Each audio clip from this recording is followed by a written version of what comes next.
Hi, I'm Marek Walkaround. I'm Chief Creative Officer for Aston Martin, and I'm here to talk to you all about DBX, our brand new luxury SUV.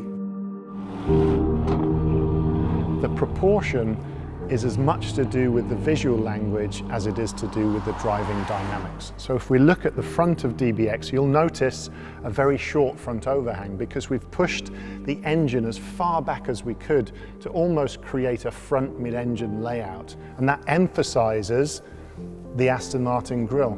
This is probably the biggest Aston Martin grille we've ever developed because as the first SUV, we really wanted to show that it's an Aston Martin with a very, very typical form language to the grille. You'll notice the inflection, the Aston Martin feeling, the wrap of the grille, real aluminium extruded sections for the grille, so it's metal to touch, beautifully crafted. Again, we look at the badge, made by Vortons, enameled. You can also get this badge in a carbon fiber or an all black finish, but it's made as a piece of jewelry, handmade in the jewelry district.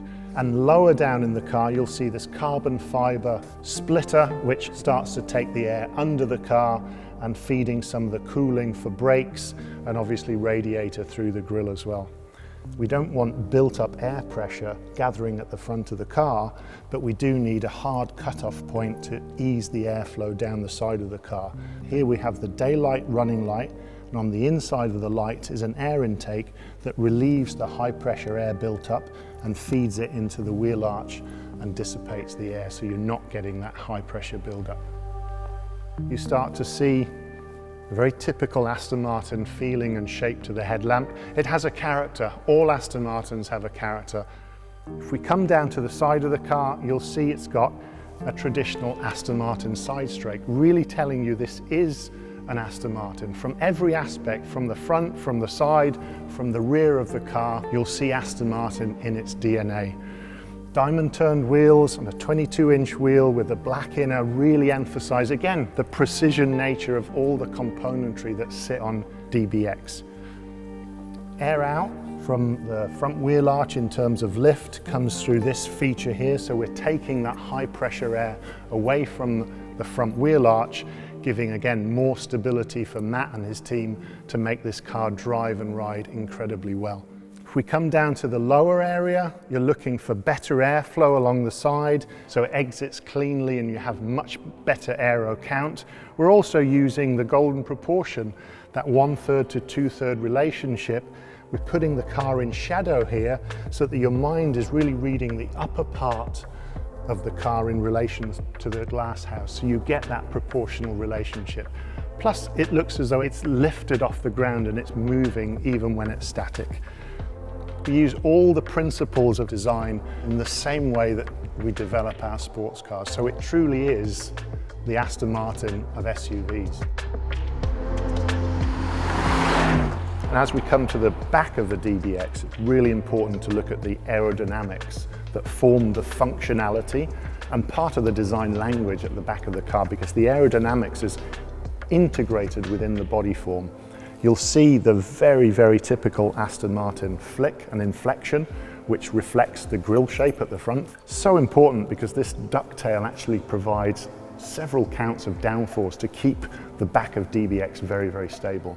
And also uniquely, you'll notice no rear wiper because a lot of the cleaning of the windscreen is done by this unique spoiler system that has a separated air function.